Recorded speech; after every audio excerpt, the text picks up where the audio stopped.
Ok, on passe maintenant à à l'utilisation de WP Rocket. C'est pas encore le dernier. Le prochain, c'est Imagify. Mais je pense que je vais faire les deux en un d'ailleurs. Ce sera plus simple. WP Rocket et Imagify. Comme ça, on va voir ça ensemble. Je vais t'envoyer un lien d'affiliation pour WP Rocket. Comme ça, tu paieras moins cher. Et je te montre comment ça fonctionne. Donc, là, on est sur le site d'Aiko. Ce qui se passe, c'est que pour pouvoir mettre WP Rocket, c'est une extension. Donc, tu vas aller dans Extension, ajouter une extension.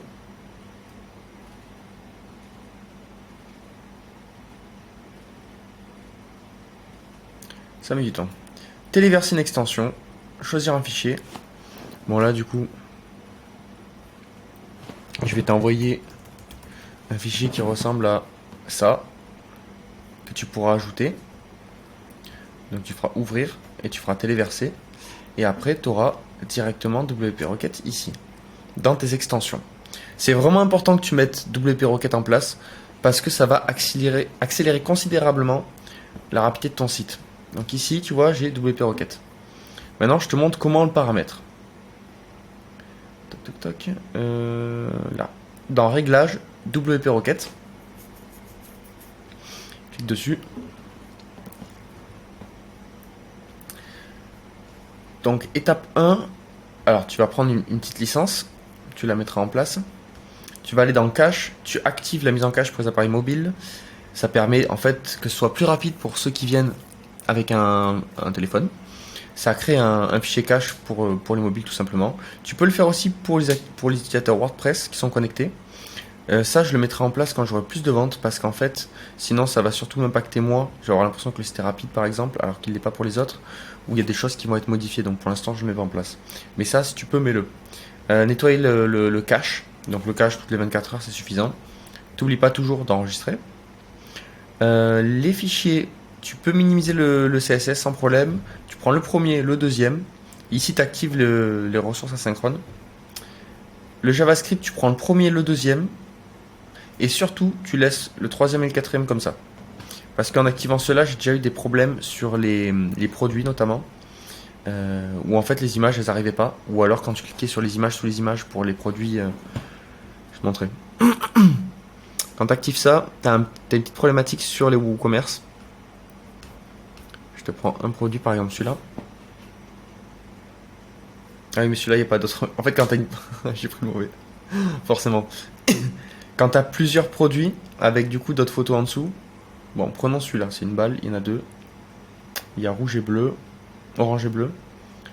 Il faut que tu vois, ça s'active. Là, ça ne s'activait pas. Et en fait, l'image ici, elle apparaissait même pas. Donc ça peut être une problématique que tu as à cause de ça. Donc surtout, tu mets pas les deux derniers. Tu enregistres et après tu passes dans Média. Dans Média, tu peux tout activer. Donc tu actives les images, images background CSS, les iframes et les vidéos et les dimensionnements d'images manquantes. Ensuite, pour le préchargement, tu actives aussi le préchargement des liens toujours. Et après, c'est bon. Tu sauvegardes. Pour les réglages avancés, il n'y a rien à faire. Base de données, tu peux nettoyer de temps en temps. Donc moi j'ai cloché les révisions et les contenus dans la corbeille. Comme ça je garde les brouillons au cas où. Et après tous les transientes, s'il me les supprime c'est très bien parce qu'il y en a beaucoup en fait dans la base de données. Et je planifie ça de manière hebdomadaire. T'oublies pas d'enregistrer. Ensuite ta CDN. Là si tu veux utiliser Cloudflare tu peux. Ou Rocket CDN. Un CDN ça sert vraiment si par exemple ton site il est sur le marché anglais et que tu veux que ce soit plus rapide pour les anglais, tu prends un CDN. Si t'es sur le marché français et que tu as pris un O2 Switch, les serveurs sont déjà en France, t'as pas vraiment besoin de prendre un CDN en plus. À part si du coup ton site est multilangue. Ce que d'ailleurs je te conseillerais pas de faire, parce que pour moi c'est un site une langue. Donc si tu as ecoshiba.fr, tu fais un .com, un .it, un .es et ce que tu veux. Bref, tu as les add-ons ici. Donc ça, tu vois, Cloudflare c'est un peu comme un CDN. Optimiser les images. Et là, je te conseille d'installer Imagify. Donc, tu cliques sur Installer Imagify.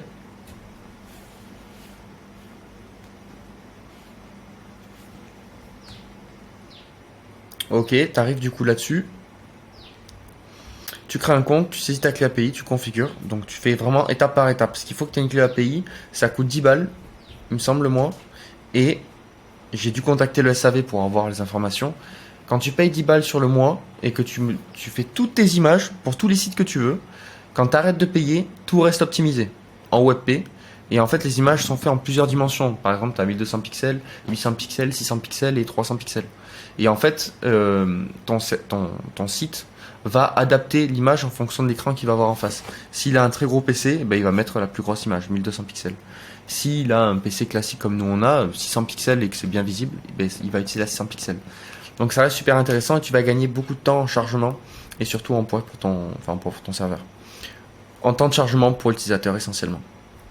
Donc je te conseille de mettre ces deux-là. Ok. Donc là, on est bon. On a vu WP Rocket et Imagify ensemble.